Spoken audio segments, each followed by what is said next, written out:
ఆమె ఓడింది. కాదు కాదు ఓడించారు. అధికార విపక్షాల రాజకీయంలో మహిళ బలైపోయింది.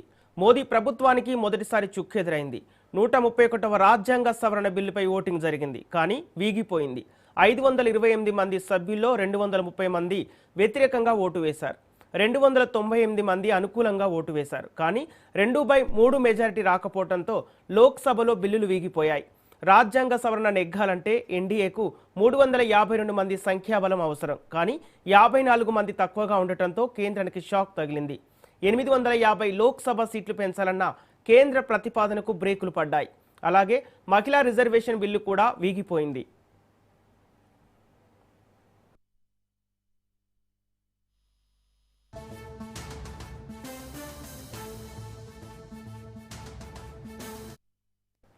ఆమెకు ఎదురీత తప్పలేదు. 30 ఏళ్ల నిరీక్షణ ఫలిస్తుందని దేశమంతా భావించినా నిరాశ మిగిలింది. రాజ్యాంగ సవరణ బిల్లులు ఆమోదం కాలేదు. మహిళా రిజర్వేషన్ డీలిమిటేషన్కు లింకు పెట్టడంతో బిల్లు పాస్ కాదని ప్రతిపక్ష నేత రాహుల్ గాంధీ ముందే చెప్పుకొచ్చారు. అయితే లోక్సభ సాక్షిగా కాంగ్రెస్ తీరుపై కేంద్ర హోంశాఖ మంత్రి అమిత్ షా మండిపడ్డారు. మహిళా రిజర్వేషన్లకు హస్తం పార్టీ వ్యతిరేకంగా ఉందన్నారు.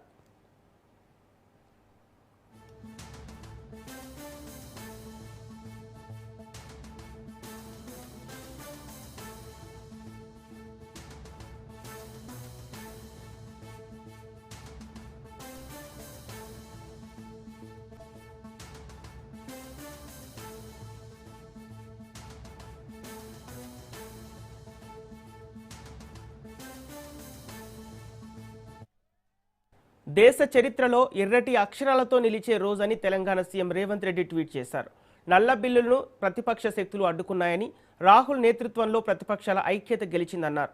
దేశంలో ప్రజాస్వామ్య శక్తుల ఏకీకరణ జరిగిందని చెప్పుకొచ్చారు రాహుల్. రాజ్యాంగ సవరణ బిల్లులను ఓడించిన ప్రతిపక్ష నేతలకు ఆయన కృతజ్ఞతలు తెలిపారు. స్టాలిన్, మమత, అఖిలేష్, ఉద్ధవ్ నేతృత్వం అభినందనీయమన్నారు. కమ్యూనిస్టు పార్టీల సహకారం కీలకమన్నారు సీఎం రేవంత్. జై హిందూ అంటూ ఆయన ట్వీట్ చేశారు.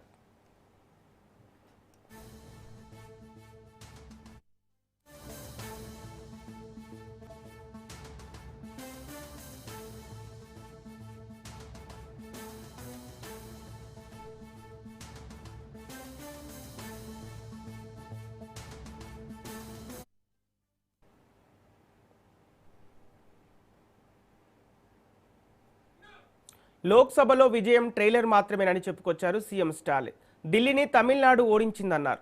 ఏప్రిల్ 23న ఢిల్లీ అహంకారానికి మద్దతు తెలుపుతున్న బానిసలను కూడా ఓడిస్తామంటూ కామెంట్ చేశారు తమిళనాడు సీఎం స్టాలిన్.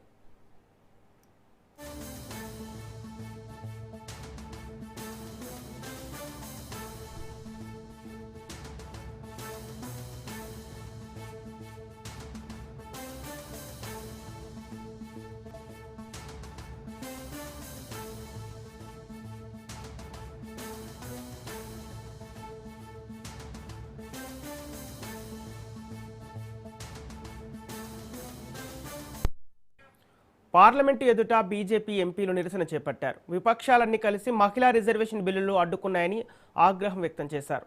మహిళల హక్కులను హరిస్తున్నారని మండిపడ్డారు.